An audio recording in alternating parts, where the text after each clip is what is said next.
Welcome to Prepping for the Studio. If you're a musician or musical artist that wants to learn more about what goes on, how to prepare, or how to make the most out of your studio session, you're in the right place.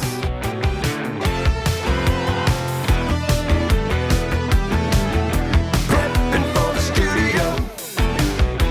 Hello and welcome back to Prepping for the Studio. I am Roy Silverstein and I'm joined by my co-host Brian Scheuble. Howdy doody. How you doing, Brian? Pretty good. Great. Well, this is the podcast for musicians who want to know more about what goes on in the studio, how to prepare, and how to make the most out of their time and money. If that's you, you're in the right place. We're in season 2 of the podcast, and that means we have guests. And today, it's my pleasure to welcome Richie Beretta to the show. Hi, Pooh Bear. Hi, Richie. Hi, thanks for having me, guys. It's wonderful to be here. And Brian, it's nice to meet you for the first time. I heard a lot about you, dude. Yeah, right. Heavy hitter. Hell yeah. Heavy hitter. Yeah, we don't talk about that enough, but we'll maybe get into it today. But Richie, you're a bit of a heavy hitter too. You're an engineer, you're a mixer, you're a producer. You've worked with some big artists too, and I wanted to bring you on to just have another perspective from another person who is doing this at a high level and help our musicians out there learn what to expect and how to prepare themselves to work with someone like yourself. So that's why I'm here to help people. Yeah. Help people and eat pasta. That's pasta. I've seen your Instagram page. There's more pasta on it than music these days. I've tasted some of your pasta. That's right. Good. Yeah, it's a ritual. If you come over, you gotta have it. Yeah, that's great. Is that like a common perk if someone comes to work with you? You're gonna make some pasta. That's like when we're done, we have a dinner, and it's like it has to be like the nonna in me. For those who don't know Italian, nonna just means grandma in Italy. Yeah. Or who came here and doesn't speak any English. Was my grandmother didn't speak any English, and you ate, but like they would take it to the limit. They would if you didn't eat, they'd get insulted. Right. I mean, they would just be like, you don't like the food? Then what's wrong with you? Yeah, that's how you know Richie Beretta is on your podcast. No matter what it is, we start talking about pasta first. So let's change the subject and talk about making records. Yeah, well, we do want to get a little background about yourself so people who don't know you can learn a little more. Like, I mean, you're from New York, Yeah, right? I'm from New York, born and raised, came to San Diego. 2.5 years ago. I love it here. Love the people here, the music here. It's awesome. It has a lot what I wanted from New York. What New York used to have, believe it or not. And really? A lot of people get surprised that when I say that. It's you can go see live music every night in San Diego. In New York, no. Good luck. Yeah, Nowadays, there's one club that I really loved. Rockwood. It's called Rockwood Music Lounge. It's actually. Well, now it's 4 rooms, and the owner has a record label, and it's literally like a CBGB's business model. It's like when you start there, you play to no one, but the few people that they're there, they want to hear you. You know what I mean? It's not like they're just sitting having a beer, being like, when do these fucking guys get the hell out of here? You know what I mean? They're there to see music. Yeah, that'd be a lot, and if you bring it. He'll put you on again. He makes it his business to cultivate you. Gotcha. If you bring it, and then he puts you in a bigger room with more audience, and then he puts you in the bigger room. And now he has this big, 5, 10, I don't know what year it is, 2025 now? Jesus. Well, I don't know, I think like 8 years ago, he built a really big club in Brooklyn, and that's like the pinnacle. I mean, he helped a lot of artists in New York. Lady Gaga being one of them, because she used to do actual music. I mean, I think she's hella talented, and like I appreciate what she does. I'm not the biggest pop music fan anymore, but she's talented. I mean, she's very talented. But when she was doing like more organic music and not so much of a stage show, he was there, for it. And there's millions of artists that like go play there. They're just fucking awesome. Did you start off as a musician, like in a band? Yeah, I think like all of us. We started in a band as a kid. What was your instrument?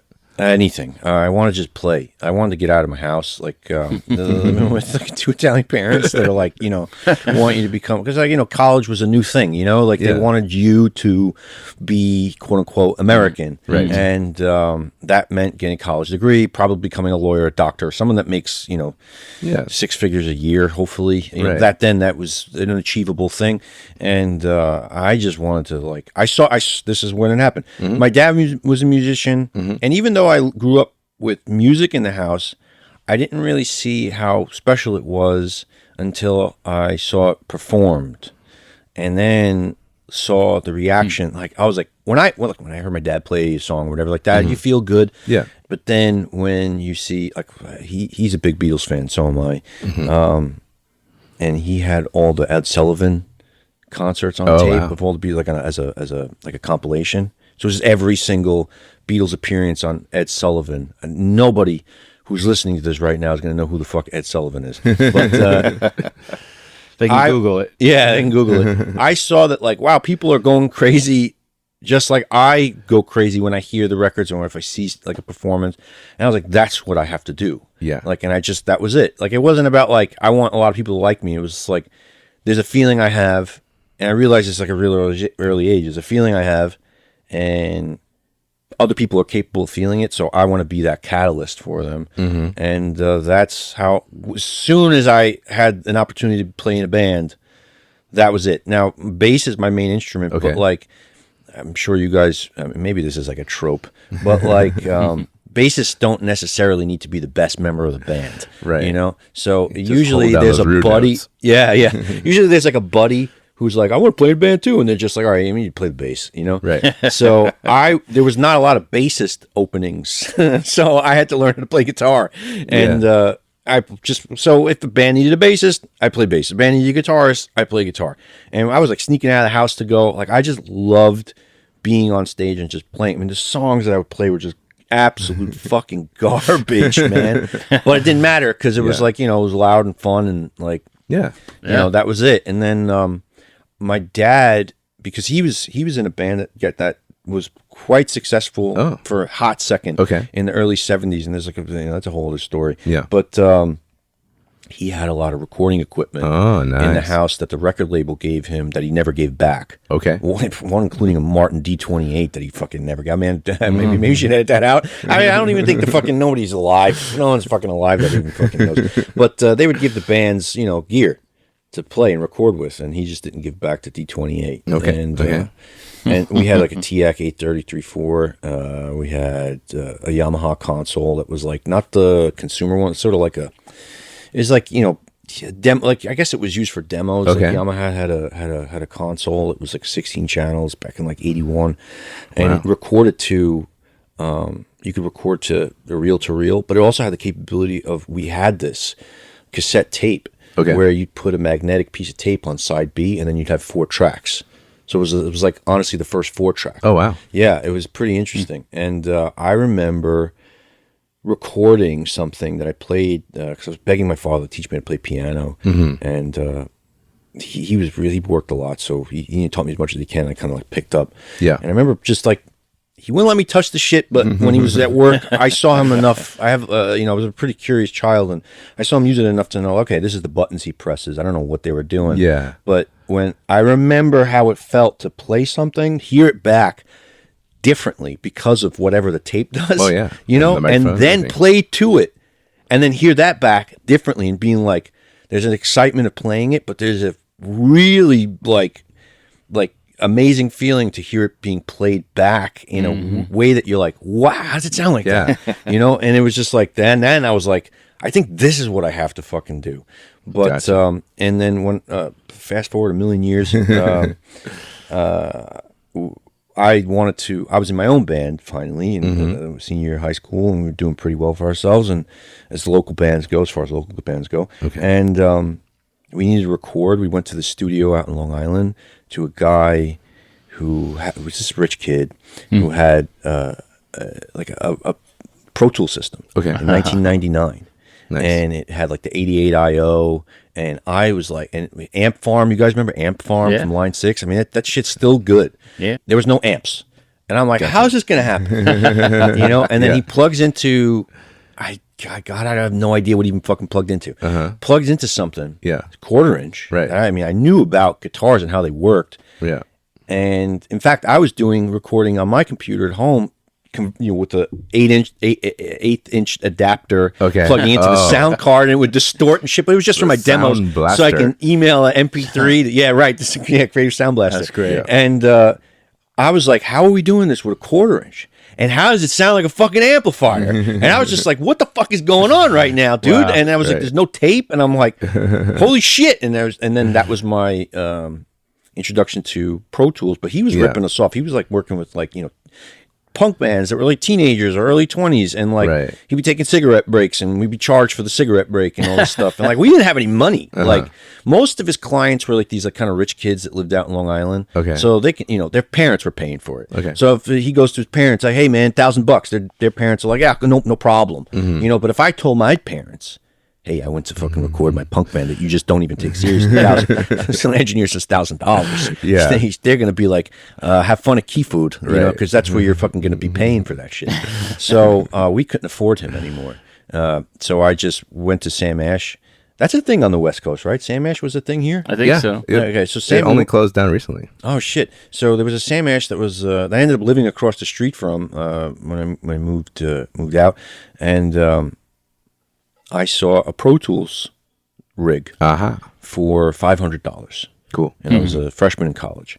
And I was like, now I knew the prices because like I was one of those kids that would like look at the the Musician's Friend magazine and see a C24 and be like, fuck, this is 12 grand. Like, how the fuck am I ever going to do this, at the time. And it was a Digio 1, $500, man. And I was like, why is it $500? And they're like, it's broken. And I'm like, well, what's wrong with it? And they're like, it doesn't come with a wire. And I look at it, and it had it looked like a DB25, termination, but it was the first DigiLink cable. Okay. And the first DigiLink cable had the pins.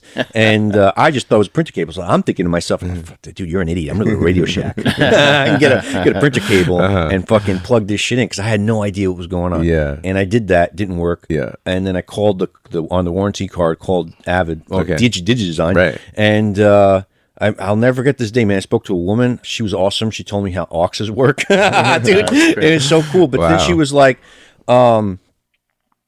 I was like, because I asked, I was like, how many tracks can I, because I only knew like tapes had 8, 16, 24, 48, right? I was like, how many tracks can I record with this? And she was like, well, you can only do this, but if you have auxes or whatever like that. And I was like, okay, but it doesn't work.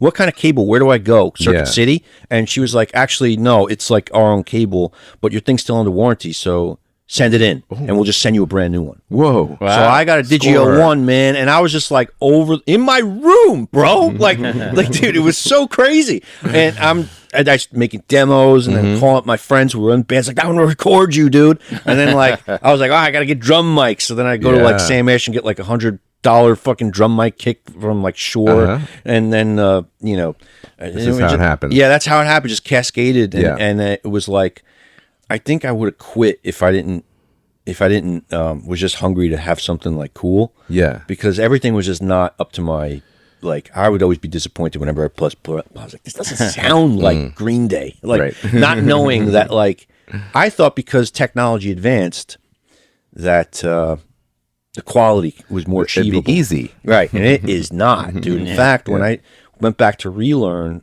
because I guess I am a kid of the digital age. Even though I did learn, I was editing my dad's tape when I was like 8 because he was too lazy to use a razor. But like, that was just a home recording system. There was a TIAC. It sounds cool. I have it. Nice. But it's not the same as like, working on an SSL and fucking editing out points and making it. That's a whole different skill. And when I learned that, I was like, you know what? It's actually easier to do it the old-fashioned way, because it's built for a standard.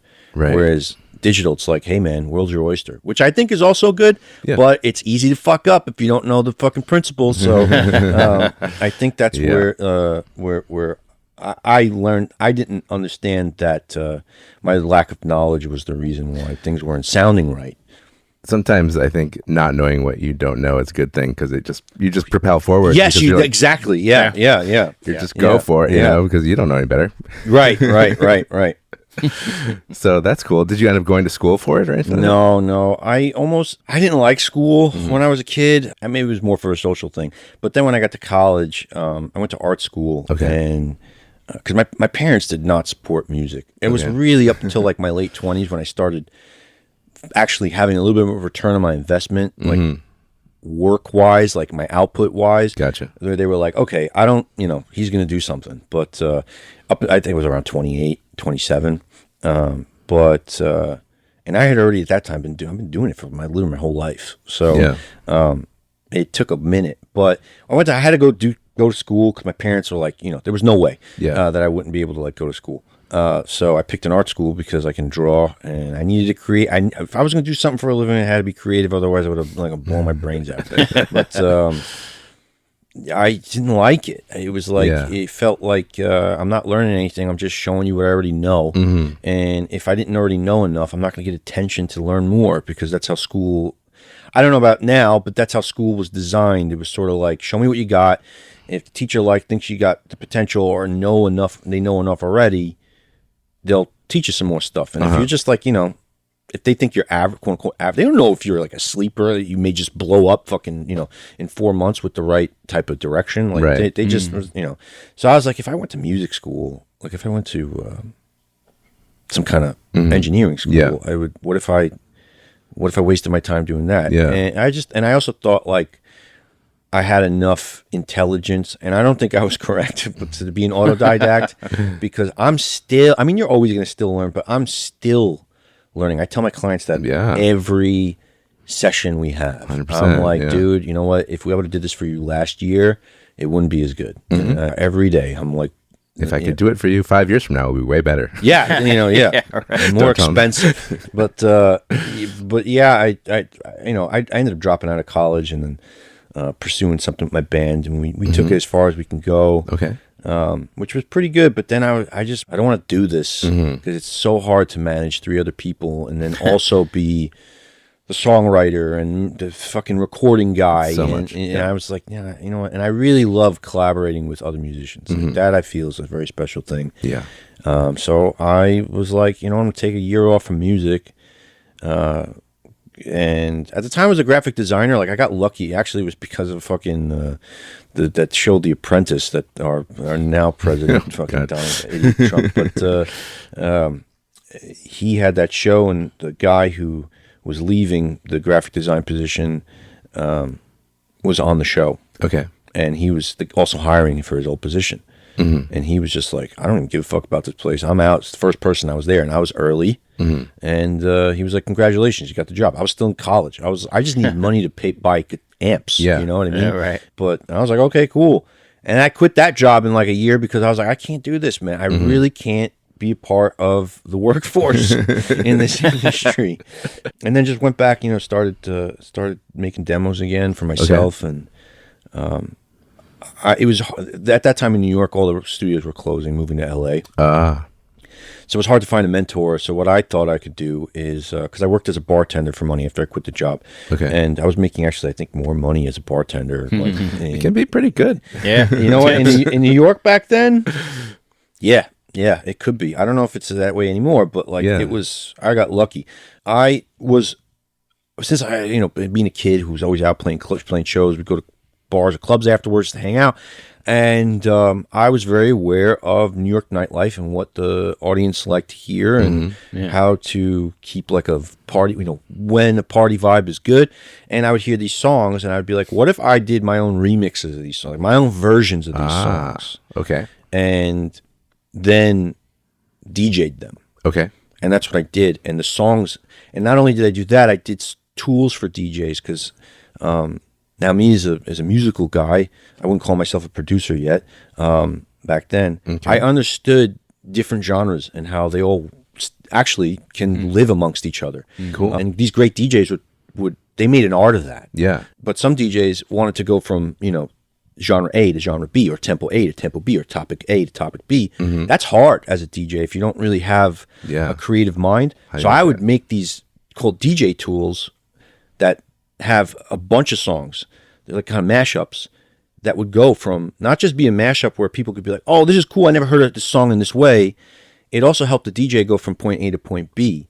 Because back then, DJs really thought like radio DJs where your market was, and you couldn't rock a party for 24/7. You had to bring the vibe down to get people to go to the bar so that the bar can make money. And then the bar made money when you were DJ. That's how you got your residency. I see. So these were the tools. I would do these like live mashups, and I knew about EQ. And you know, mixing DJ mixer has EQ, and you could take the bass and drums out because the filter on these Pioneer mixers were like, you know, on acid. So you take the bass and drums out, put like, you know, take the bass and drums out of another song, keep it one in, and then all of a sudden you have a live mashup. Nice. And I would just go and make that in Tools or in Ableton. Okay. And then upload it to a blog or upload it to my DJ friends because I was a bar manager and I knew all these people. And then I got my name out as a DJ, and then my remixes started getting traction, not just in New York places, but because they were spread around the internet. Other DJs would use them. The artists started hearing them, and then the artists called me up. This is like an abridged version of, I think, 10 years. Wow. But maybe not. Maybe like 6 years. Okay. But yes, about 5-6 years. Felt like 10 years though, because you're broke. But you know, but and then that's how I got my foot in the door with music and being an actual producer, getting paid for doing this. Were stuff. you doing remixes for people at that point, or No, my remixes. Well, because I know you've done some. I've done remixes, official remixes. Yeah, but I've done probably more bootleg remixes than official remixes, because sometimes you do a bootleg remix, and this is because the music industry is piece shit. They're like, "Hey man, the bootleg's doing great, and it's also marketing. That's why the fuck would I pay you for it?" You know. So like, you know, they would just be like, "Dude, we love your shit." Yeah, and I'd be like, "Okay, here's the job. Job's gonna come," and then that would be the period. Yeah, we love your shit. Period. And I'm like, well, where's the fucking thing? Because I'm already doing them a service, you know, for free, but also, you know, I was doing myself a service too. But I did get to do some, you know, big official remixes, which were great. Yeah, I think on your credit list, didn't you do one for Beyonce? Beyonce. Yeah, I did a few for her. Nice. Yeah, one. They all went #1 too, which was amazing. But still, you know, it was during a time where I think the industry evolved. It was like the beginning of the evolution of it being kind of like, this is like, your heart's got to be in it in order to really, you either got to drink the Kool-Aid or your heart's going to be in it to be a part of this world. And it was still pretty okay, you know. I still had to go out and fucking hustle and be like, I need to, and do my thing with independent artists at the same time. And I was known in New York as like an all-around guy. Okay. You know, he worked with independents, worked with major artists, knew his shit, which I didn't. You know, I mean, looking back, I mean, I didn't learning. know. Yeah, I didn't know enough. I don't think. I mean, I'm always going to think I don't know enough, but back then. But if you know just a little bit more than somebody else, right? Yeah. I mean, I think I care. I don't like saying I know more than people or I'm better than anybody. Like, that makes me nervous because then I feel like, because I get like afraid when I hear somebody that's really good, because I'm like, damn, my work is cut out for me. It's not like fuck, I wish I was as good as you, or like shit, like fuck you for being so good. It's like, god damn, it could be that good. Well, I gotta fucking do it because I need it to serve me, like, and then that's work. So drives you forward, I suppose. Yeah. I mean, it's a motivator, but it's a scary one. It's like, you know, jumping off a diving board is scary. Yeah. And then once you get to the water, you're like, oh hell yeah. But then you see there's another diving board even higher, and and that's scarier. So you're like, that's another ladder I got to climb, and another fear I have to face. But yeah, that was it was always, I always had to like sell myself as somebody who gave a shit, because I really don't know. I'm not good at marketing. I mean, I have a strategic mind, and I can market somebody, and that was another strength of mine for my artists, especially the independent artists, because I saw firsthand how these record labels were pushing these artists. Yeah. So I'm like, dude, we'll just do the same thing, right, but we'll make it holistic, and it'll look like, you know, they don't know what the fuck they're selling. There's a story behind every fucking thing. They can't just make a song anymore. You ever notice that? There's always a fucking thing. There's always some kind of ideology that they got to push. You know, music isn't the commodity, but with independence, music can be the commodity because they, you know, hopefully pay attention to themselves and their community. This is one of the things I like about San Diego. You know, people think that like San Diego's in the shadow of LA, you know. And when I got here, I was like, fuck no. I mean, I think people really understand it. Like, look, we're not LA. We don't care, and this is our world. And then, you know what I mean. And the music is nice here. I mean, it's really cool. Like stuff, their clubs are good. The sound is good in the club. Some clubs, but but New York, the sound's not good anywhere except for like one or two places. But like, I'd say I'm more impressed with the experience that I have going to see live music here than I was in New York for a long time. And I just, it makes me happy to see these artists, do their thing, despite being, an hour away from big bad LA. Right. You know? Yeah, there is that. So I think it's cool. It's badass. Like, and I hope that the city continues to embrace that. And that's why I'm here, because I hated. Fucking people in LA are listening to this. I know, especially given the bullshit that they went through with the fires and stuff. Right. People in LA are great. Yes. Okay. 100%. I love people in LA. Actually, they were a lot of fun, especially people that are actually born and raised there. They cool attitude. But the entertainment industry there, man, is like, no disrespect to any of them, but I just don't know how their brain works. Like, it's like... you don't gel in that. Nah, it's always, especially the ones that are like trying to do something. Because you guys probably know just as well as I do, engineers, we answer the phone. If a gig comes, we're answering the phone. Got to. We have to, exactly. Yeah. It has a lot of overhead to fucking, keep gear fucking running properly and maintain sanity and pay rent and, buy groceries and all that other stuff. So we answer the phone and we give our time for a consultation or something like that. And whenever I got that from someone in LA, it'd just be like, we're going to go here, and we got Michael Jackson's manager on board. We got fucking blah, blah, blah, blah, blah. And I'm like, hey, dude, we just ordered fries. You know what I mean? Like, what the fuck? Just what do you need me to do? Yeah. And then it would sort of be like, it would never come to fruition. I mean, I don't think, those things, talks would never come to fruition. A lot of talk, but nothing. Yeah. And that's even on a major label scale too. Gotcha. I mean, I was part of a lot of projects that never went anywhere, not because the label didn't like the song, or like, the nightmare stories that you hear, like, oh man, you know what, someone didn't like the song, it's shelved. It was because the artist was just fucking around. Yeah. And there was no urgency. Right. And the labels, they don't, time is money, man. All right, you know what, there's another person we could probably just and they don't care about you. They don't care that you just worked on it. They gave you your front end. They legally don't have to give you the back end until the song is out, or at least out of mastering. But they don't care that you worked on it. Now, if you've worked with them before, or you were an engineer in the '90s, and you have like some of my mentors that like. They have a track list, they have a track list. They're more comfortable calling them back up again because there's already rapport there. They've proven themselves time and time again. They're obviously really talented because they worked in an era where there was like, standards that were just, if you didn't adhere to them, see, we're going to call someone else. We don't have time for this bullshit, There was no talks. Yeah. When I was like, I didn't get to spend a lot of time in a room with a lot of like heavy hitters when I was learning, but there were a few, and I never saw the talks that go on like I see now, and like that I'm unfortunately sometimes have to be a part of negotiation, like soul searching. Okay. That's BS. Okay, it's like you want to give somebody bad news, so instead of saying, "Hey, dude, learn how to fucking tune your guitar," hey, that's not a weird thing to say to somebody when your other band's on the clock, the record label's footing the bill. They're gonna get mad at you because you're wasting time because the guy that you're supposed to make sound good doesn't know how to tune their guitar, and they're in a band. Like they'll say something, right. But like these days, it's like. What do you want to be? And it's like a boardroom. It's very corporate. It's like... well, they're literally run by corporations. Yes, exactly. And that's what it is. They're media companies, first and foremost. It's like the video and the pictures first. Yes. Song last. Yeah, I always say the analogy I make is like they make the movie poster before they make the movie. And it's sad because there's, in 20 years, we're just going to have whatever's out in 20 years. We're not going to be looking back.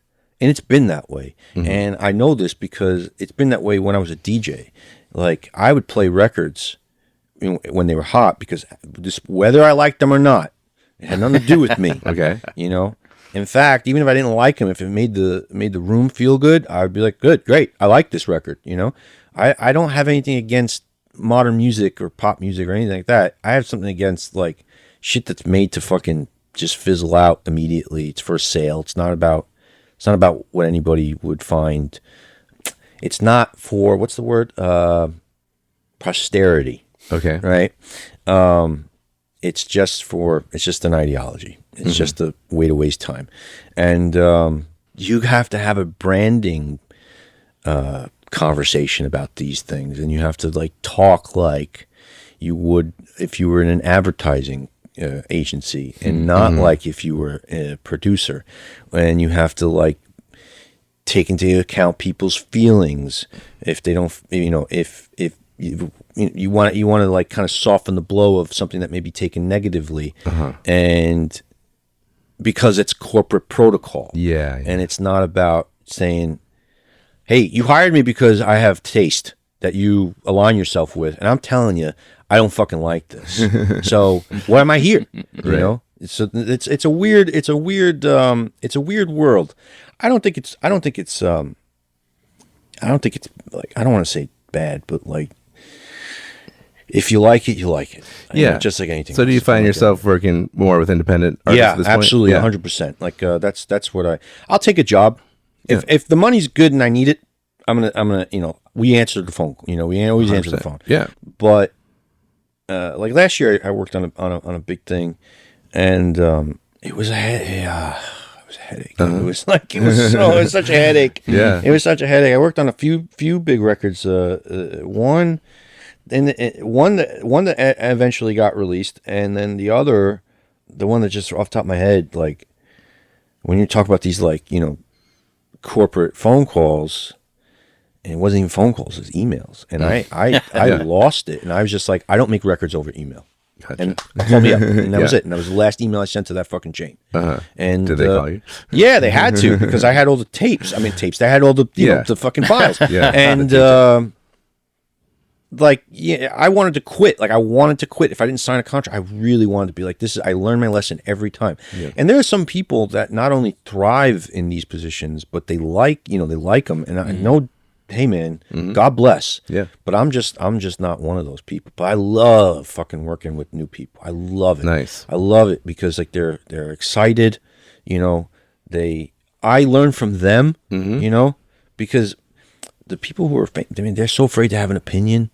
And I fucking love hearing what people think, because I get better that way. Right. And when you're like, I can't get something from you, what are we doing here, man? So it's like, working with new people, it's just like it's the best. It's the best, and especially when you know that you can give them something that they're gonna love. Yeah.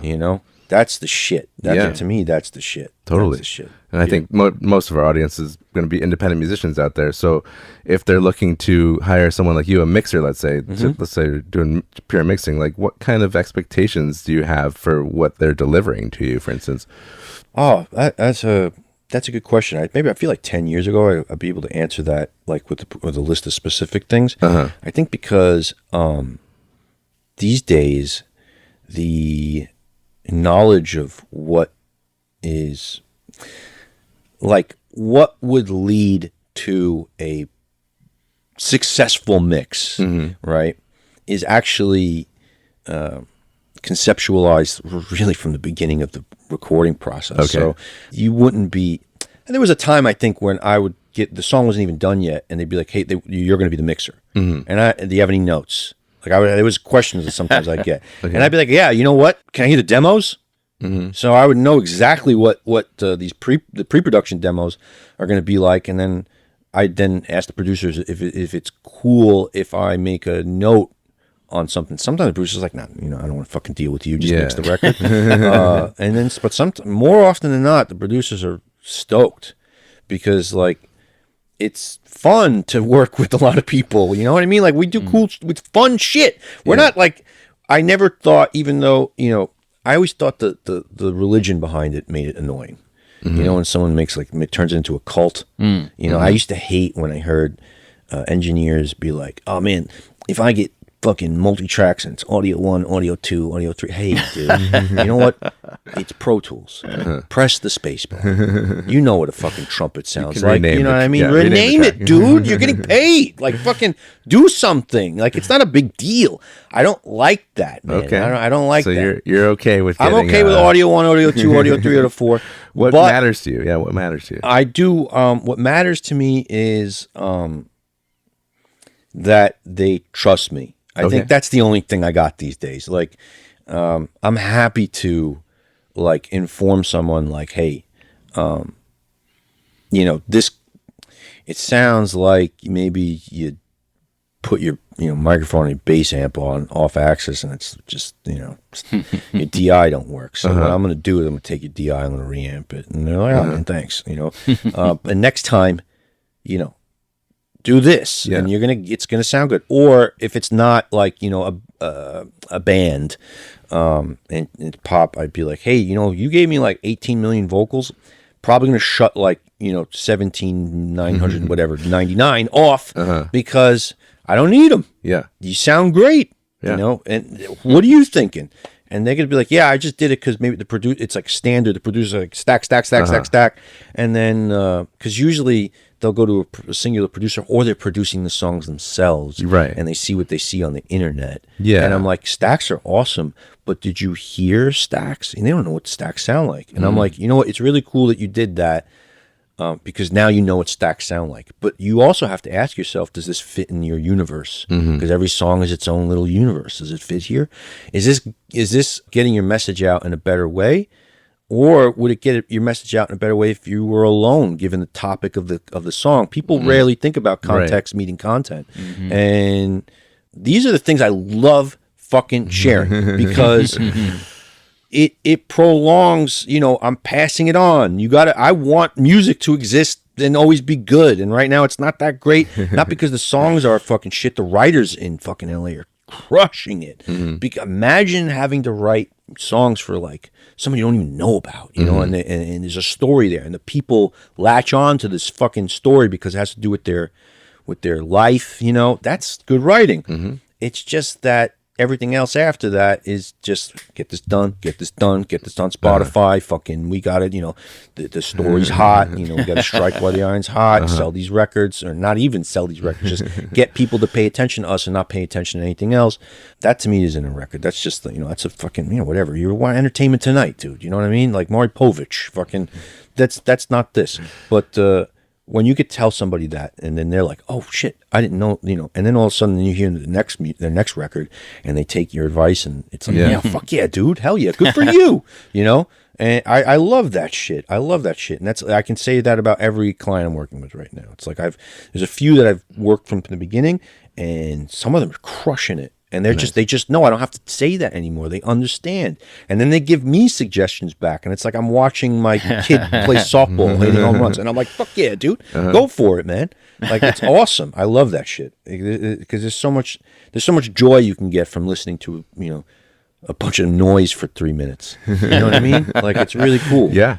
I know, and then we, as mixers, we listen to it over and over and over again. Yeah, did that answer the question? I go off on these fucking tangents and shit. We're rounding around the question. Yeah, I guess if there's something I expect to wrap it up, it's just I expect there to be some kind of either TLC somewhere, you know, that I can pull out. You know, hopefully, you know, okay, nerdy thing. Here's one thing that I would love. Okay, I would love if the multi-tracks that are printed out from whoever, it's the band, that's the artist, the producer of the whatever, come to me in a gain structure that when I press play, I hear where they last left off. Okay. Because basically hearing their rough mix. Yeah, I guess so. They're rough mix without any kind of mix bus processing. Okay. You know, like I want to hear what if I were in the studio with them cutting these, you know, whatever singular tracks and they put it all together, and then the engineer, the producer, whoever's involved doesn't do the ozone fucking 8 SSL glue compressors, blah blah blah blah blah. Just let me hear what you're excited about, the singular shit, man. That's important. While you were tracking, you know, because when you're here's a bit of not advice, but a phenomenon that I picked up over the years of working with people. For those listening that do this themselves. When you're excited about something and you're like, fuck, this is sounding good, that first initial excitement is either one of two things. It's, or a mixture of both. One, you being excited that you did this yourself, and that's you taking pride in it, and you're happy. God bless. Or two, it's really good. It's actually good. It's moving you. Yeah. And hopefully, if it's both, that's great. But hopefully the second one is there. If you're that jazzed about it, anything you do after you realize you're jazzed about it is going to sound good, even though it's not. And that's the reason why people hire producers. I mean, that's the reason why they should hire producers. But that's the whole point. But I don't want to hear the additions after you're happy. I want to hear the moment you got stoked, which should be just the stuff you put in your record. I don't want to hear how it gels. I don't want to hear the other stuff, because chances are, unless you really, really, really know what you're doing to this thing and it's purposeful, then that's informative to me. Because if it sounds good enough to you, if and this is the God's honest truth, if that like mix processing sounds good enough, truly, and I hear it, I want to be like, I don't want to touch that. But I do hear some things I got to pull out of the mults to make what your processing is doing even more efficient and more profound. And that's it. My job's easy. But I'd at least like them all, like, that was a sort of thing, I mean, I was told from my mentors, was like, man, you get fucking records, you put the faders at 0, it's a record. Right. And then you just go, oh, hey, man, this is where they left off. What needs to be done? It's so easy for me to see what needs to be done and not do things that don't need to be done, because that's my biggest fear, is to fucking really put my footprint on the record. I don't want it to sound like me. I want it to sound like the band. Gotcha. That's it. That's really the most important. Be cool, like be excited, and make sure that your mults are gain staged.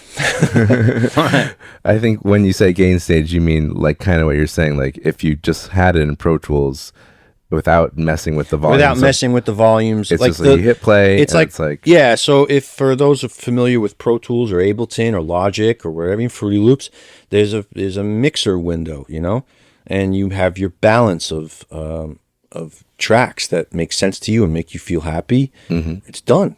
You don't have to, unless you really fucking know what you're doing to the mix itself, because you can change the whole song with one channel on it, some instantiations of plugins you don't understand. And what I mean by don't understand, it's like there's some plugins I don't understand because under the hood, there's a whole new gain structure going on. There's also upscaling of, bit depth and sample rate that they don't tell you in these fucking manuals. It's part of the engineering of the plugin. Yeah. So, and that affects the sound and the composition. It really does. It's the reason why, like, you take something to a mastering engineer, despite whether they're good or bad, and it can come back as a different record. Just because of what they're doing. They got they got left and right. Yeah. So don't do that if you don't do what you're supposed to do in the stage where you're doing it. Put the pieces of the puzzle together, but don't put the fucking super glue over the puzzle so you can hang it on the wall. That's why you're hiring a mixer. Yeah, that's why you're hiring a mixer. To do that, so don't waste your time doing a whole bunch of mix work. Yeah. Just get like the raw energy of what you're doing, the ideas, you're excited about it. Okay, cool. Now it's time for handing off someone like Richie. Absolutely. Get it done. And now, a word from our sponsor, Rarefied Recording. Oh, that's me. I would be remiss if I didn't mention my studio, Rarefied Recording, and the services I offer there. The studio itself was built from the ground up, from the masterful plans of Mr. Wes Lachaux, so it sounds fantastic both in the control room and the live room. A 32-channel Neve Genesis console holds center court and is complemented by a wide array of outboard gear, instruments, and microphones. Your music will be in good company. If you live in the San Diego area, just head on over to rarefiedrecording.com to learn more and book a tour. You can also hear examples of my tracking and mixing work. If you aren't lucky enough to live in San Diego, let me be the first to suggest the idea of a destination recording experience. San Diego is BBB approved. The Better Business Bureau? No, beaches, burritos, and beer. Even if you're not a beach person, who's to complain with temperatures that are very often in the 70s? Even the winter months are averaging in the mid-60s. And being relatively dry, rain is unlikely to get in your way. The studio is very centrally located, and you can get to just about anywhere in the area in 15 to 20 minutes, even Mexico. And while burritos are technically not a food you find in Mexico itself, San Diego has taken the concept to blissful culinary heights. You can't go hardly 100 yards here without running into a little taco shop that will be 10 times better than whatever options you have in your town. If Mexican isn't your thing, no worries. There are tons of great restaurants in the area, including a barbecue place 3 blocks away that rivals anything I've tried in Texas. And adjacent to it is one of over 150 craft breweries in San Diego. If you love beer, we gotcha. The West Coast IPA style is a specialty here, but we've got brewers doing all kinds of beers, and several have tasting rooms in walking distance. Did I mention that accommodations are available? So head on over to rarefiedrecording.com and reach out for a quote today. That's RAREFIED recording.com. And now back to the episode. What about production? Because you do production too. Like, I mean, what's the process look like for you? What's it like for an artist's perspective working? That changes. That's something I can go in depth about. That changes that's an adaptive role. So sometimes when I work as a producer, I'm actually working as a co-producer. Okay. Because the artist, it also comes with some production, but they don't know enough about, and they don't want to know enough. And I commend that, because I don't really think an artist should have to deal with that type of shit. But they don't, they understand the limitations of their understanding of either the DAW that they're in,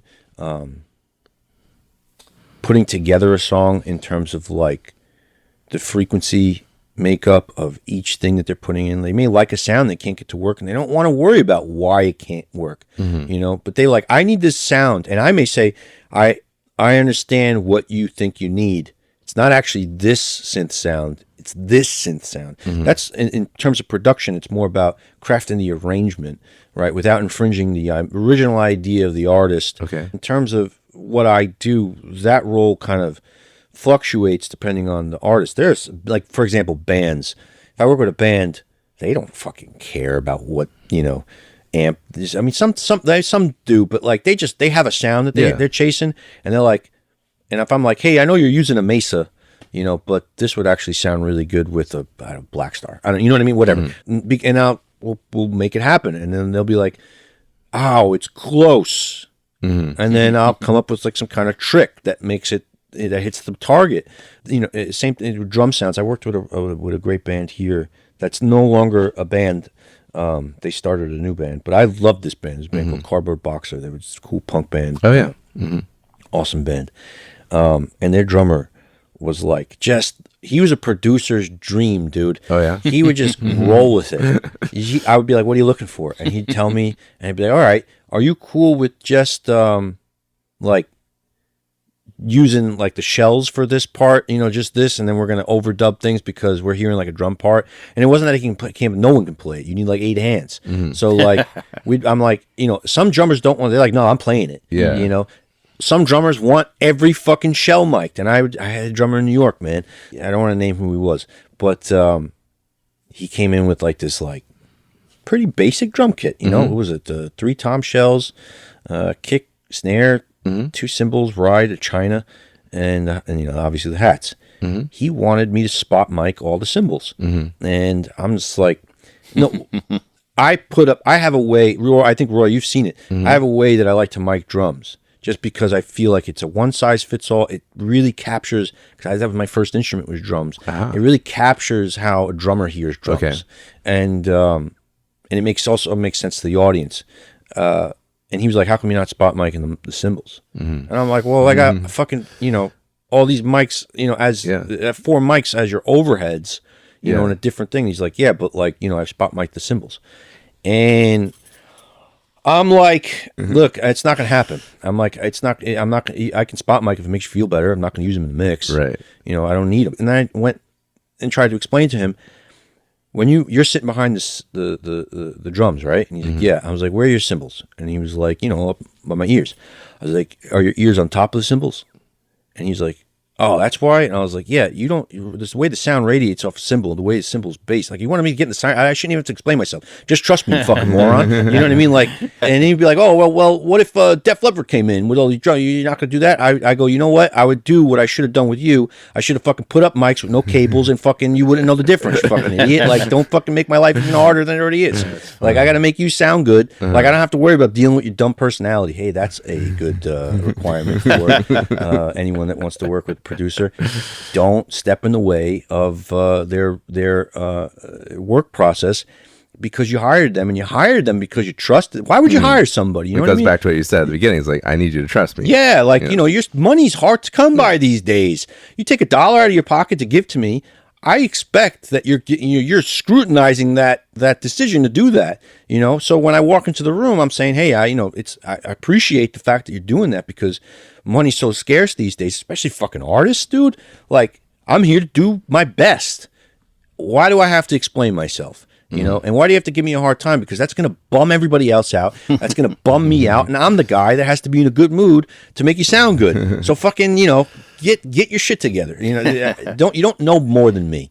Because if you did, you'd be recording your record. Right. I know that sounds pompous, but like, it's the same thing. I don't know more than a dentist, or else I'd be doing my own dental work. It's not a big deal, you know? Right. So are these the kind of common mistakes that you see artists making, like getting in the way of the process by like thinking they know more than the engineer? Like, I don't know if they think they know. I think I should probably clarify that most cases it's not the artist thinking they know more than me. I think they're really afraid to do something that they don't recognize because it's important to them, you know. I think there is a varying level of, with independent artists, a very varying level of importance that they place on their art, but it is important, whether it's a little or a lot. I always think that I see it. It is important. Yeah, so, I mean, there's a reason why people get into doing music. Right.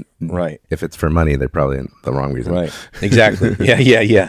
But when they see something that is different, they get nervous. I know I probably made myself sound like a fucking, you know, somebody with a short temper, but and that was just for this one particular client. But usually my approach with this, even with them before I started getting loud with the guy, was to explain my point of view, you know, in hopes that they can understand it and say, you got to trust me. I'm not going to make you sound bad. Like, it would be bad for me if you sounded bad, even if I hate you. And I don't hate anybody I've ever worked with. But let's pretend that I was a piece of shit and I didn't like clients, which, you know, it would, at the end of the day, I got to get, you know, I got to get more work. Yeah, you're not going to get more work if you make stuff sound bad on purpose. Stuff sound like crap because I don't know what I'm doing and I just want to look smart.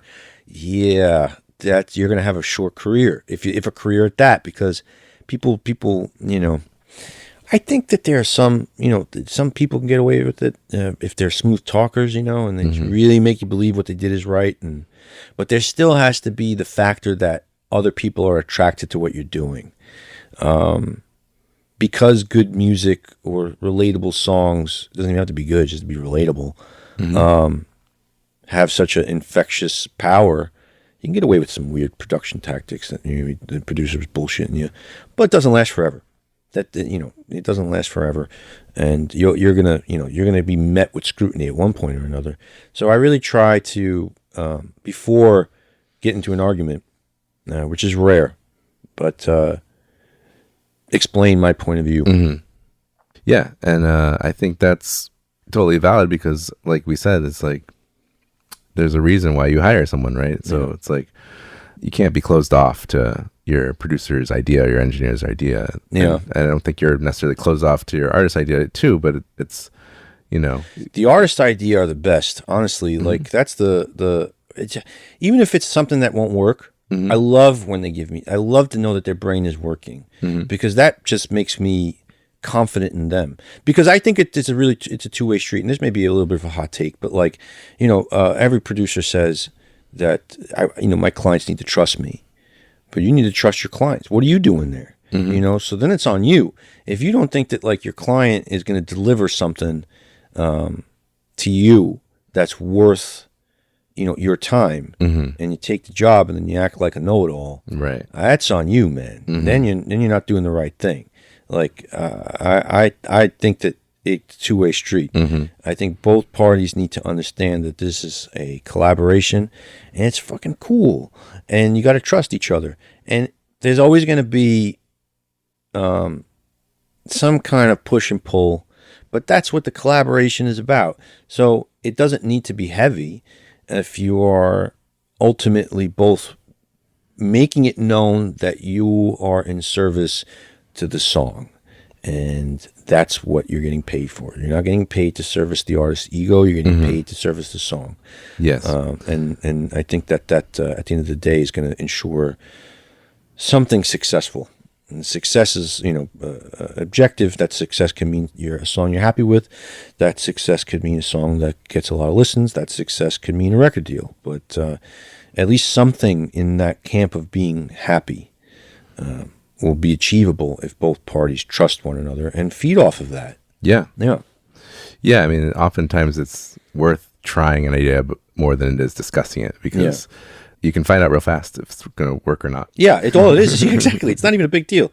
Oh, that didn't work. Why? It didn't sound good. Okay, cool. Let's try something else. Yeah. 30 seconds. Ultimate test. Does it sound good? Does it work in the song? Yeah, yeah. Or is this just distracting? Does it me? sound good? Yeah. Does it sound good? Does it feel good? Sound good? Yeah. Hell yeah. Yeah. Okay, when we're on hot takes, what about Atmos? Cash grab. Hey, cash grab. Atmos is a cash grab. You have a strong opinion about that, and we're going to be talking about it. It's not an opinion. It's what it is. I mean, it's just what it is. I could give you my hypothesis, which to me doesn't feel like a hypothesis, but I'm going to be respectful to those who work in Atmos. First off, actually, before I get these hot takes, I just want to say this is in no way, shape, or form a criticism of those who work in Atmos. The only good thing I think about Atmos is it's giving engineers a new way to make music. My problem is when, it's not really a problem, but it's my, like, you know, I check out when I start hearing Atmos is the future. And Atmos is not the future. Atmos is just a nifty way to listen to music if you have the technology to recreate what was encoded into Atmos, which you do not. You do not. I am an avid gamer, right? And I fucking love Atmos in my games. Okay. You guys don't know the joy it gives me swinging a sword in Elden Ring and hearing it hit an enemy in Atmos. It's rad. Okay, so it's so there's an cool. application for right. it. Now, music, it drives me crazy. It doesn't make the song better. I just hear the snare in a different place. If a bad song is played in Atmos, it's going to be a bad fucking song. Great song is played in Atmos, it's going to be a great song. But I definitely do think it can take away from the most important thing about a song, which is it's what you're paying attention to. You shouldn't be paying attention to the placement. You should be paying attention to the fucking song. Doesn't mean like you gotta listen to it in mono, right? You know, but like it doesn't make you connect to the song any better. And in my opinion, it ruins the sound. Like it just I have yet to hear an Atmos song. And I was there, dude. I was there when Dolby started shilling it at AES 2019. They were partnering with PMC, and I went and listened to fucking Rocket Man in an enclosed booth at the Jacob Javits Center, and I was just like, all right, I mean, I'm at a theme park. What the fuck? When am I ever going to have 18 fucking speakers in my living room? You know, even like Sonos. So my Atmos is a thing as a Sonos, right? And it remanufactures the Dolby Atmos because it has a lot of speakers in its soundbar and reflection points, and it uses this. It uses physics to emulate speaker placement. Right. You know? So it's a sound bar that has many speakers and it bounces sound off the walls and ceilings and stuff like that to create the phantom sounds of things above you, things behind you, whatever. You got it. Yeah. That's it. And it's not the same. It's not the same as listening to a tuned Atmos rig that costs over $250,000. I mean, the PMC Atmos rig is ridiculously large. I don't even know how engineers don't afford it. The studio, the company that owns the studio, or if you're extremely rich, you can afford this shit. Like, people are mixing your Atmos mixes that are being falsely labeled as required deliverables in headphones. You know what I mean? Yeah. That emulate this shit. That to me is a red flag. You know what I mean? But it's just a way to make some bread. Now, that's fine. That's totally fine. And I don't think that, like, I'm just, again, to clarify, listening to music in Atmos, if that's your thing, you know, because it's fun. Hey, dude, you remember 5.1? You remember when everything was 5.1? Where's 5.1 now? Look, you know what I mean? Like, it's the same thing. Remember VR glasses were sold with every flat screen TV? Yeah, for a little bit. Yeah, and I guess where they are now. You know what I mean? Like, remember VR in general? You get the richest man in the world, whatever his name is, Zuckerberg, with the made of VR. Hey, dude, he can't even get that off the ground. You know what I'm saying? Like, it's this altered reality and a new way to, I guess, realize like the physical things around you and listen to things that you like. It's not, I don't think it's ever going to be as important as people think it is. You can't lose sight of the song and your message and the feeling. Right. I just don't, and I don't think Atmos allows you to feel any different. It's any better. It's different, but it's not like, oh, this is better. And what you're doing is it's not profitable. This is the thing. It's not profitable for the consumer manufacturers to create this technology that replicates it accurately as what's in the studio. You know, that's the reason why, remember in the 80s, fucking hi-fi was a big deal. Right, tube amps everywhere. People, like, you know, it was a statement of luxury, but the general public started to know about it more, right? Like with the Macintosh amps and fucking hi-fis and all the stuff that Pioneer was coming out with for the consumer. JBL speakers were at that time like really, really well made. Tones. Bob Clearmountain, one of the best mixing engineers of all time, making some of the biggest rock pop records of all time.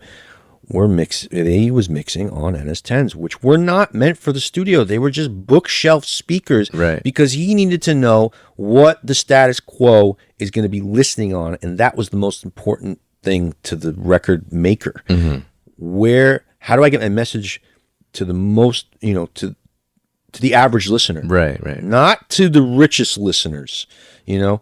That was the thing. Does it knock on that? Of course it's going to knock on a Macintosh. You know, there's a bunch of second order harmonics just because the tube's in there. Your bass is going to sound amazing. Right. But like on a Sony little, you know, cheapo, like, you know, transistor radio, whatever the hell, one speak mono, like tape player that they would walk around the street if you were a mailman, you know, and you're listening to your radio, would that sound good? And you have to worry about the overmodulation because the antenna on the radio kind of sucks. And like, is that going to knock? You know, that's what they were worried about. And to have in our economy, I think it's really kind of a principle thing. Is the reason why I get all up in arms about it.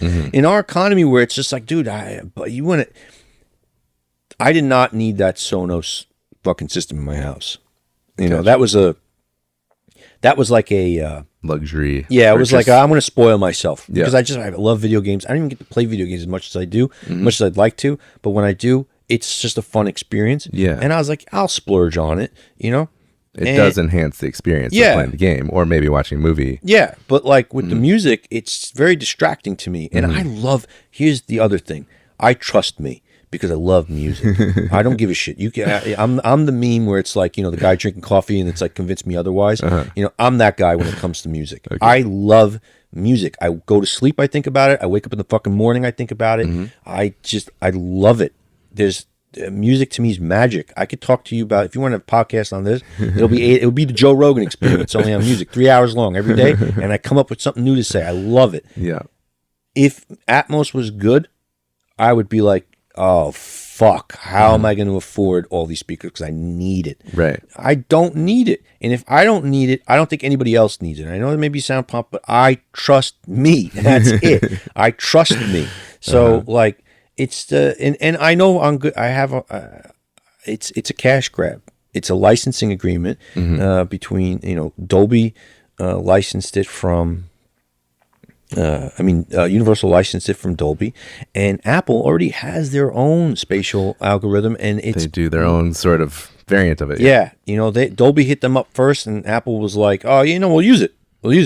But we got our own." Yeah. And when that shit's ready, and then it's going to be crazy good. As much as anyone loves or hates Apple, when they do put stuff out, it's all right. It's good. I wish you'd make it last forever and stop being pieces of shit and making me buy an iPhone every year because of planned obsolescence. Right. But you know what? They put out good products. You can't. I don't think you can. I don't think you could deny that. But Dolby, watch. You'll see it's going to disappear, and then all the people, and there's going to be a lot of used speakers on Reverb.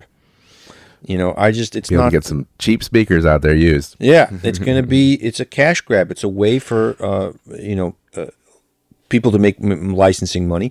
In fact, I bought stock in Dolby in 2019 when I saw this shit, and I saw all these like fucking people who are like attracted to like new things, and I saw the discussion and the debate. The Dolby thing is like digital versus analog now. You know what I mean? It's like who likes it, who hates it. I saw this shit and I was like, I'm gonna invest in it, and I probably made more money investing in Dolby stock than any fucking mix that I would have done in Dolby Atmos. Oh, that's hilarious. And that is my story, and I'm sticking to it. If you don't like it, hey, dude, enjoy your fucking house full of speakers. I don't know. Yeah. Whatever, dude. So you don't feel like it renders well on headphones from your experience? I just don't. Or it doesn't matter. It doesn't mean no. Yep. I don't think it's something.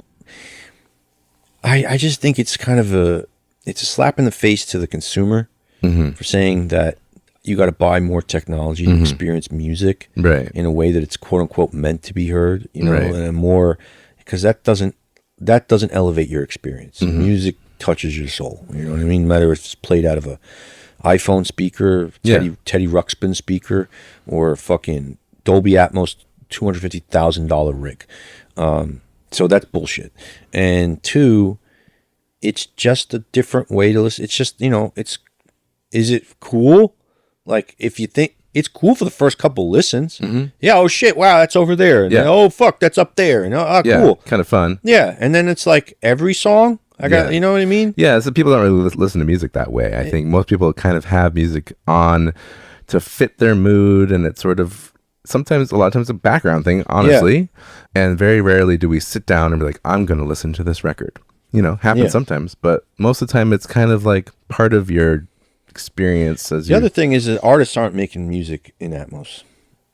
It's all done post. Yeah, I've yet to hear whether it's an artist that I've worked with or an artist that is making music on a major scale or independent scale or something that goes viral where they were like, you know what, I want to design a song around Atmos. Right. Nobody. That hasn't happened. Yeah. So that could get more interesting. Yeah. Then I would be like, you know what, this is art.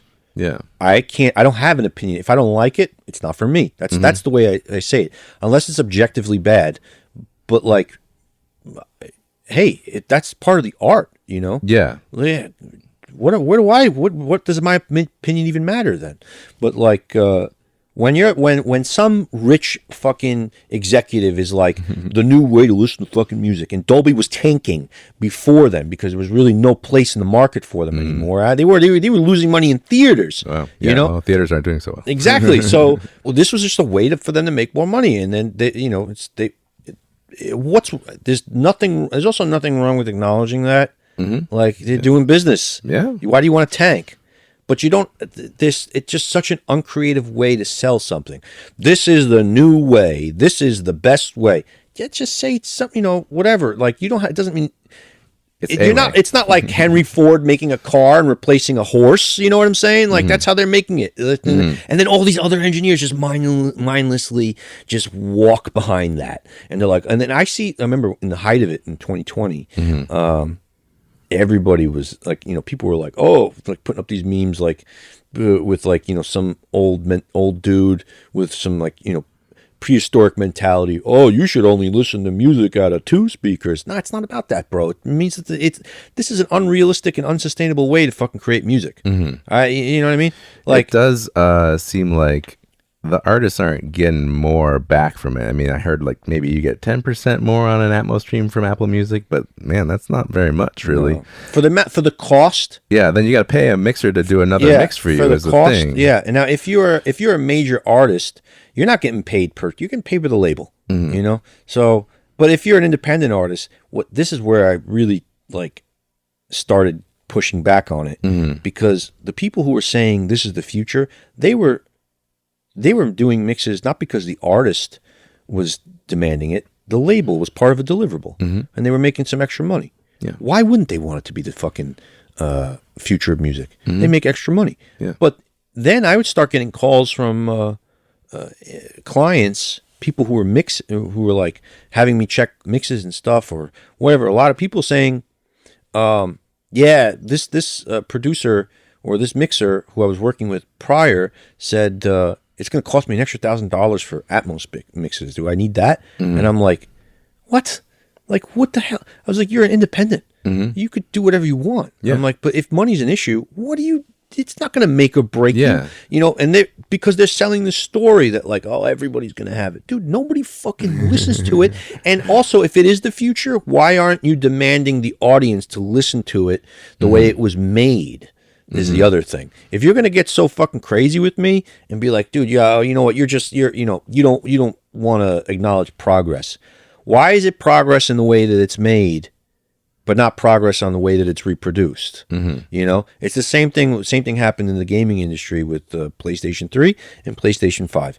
PlayStation 3 came out, the technology that was packed into the console was insane. The game companies that were designing the software to be played on a PlayStation, they didn't even know how to use its resources.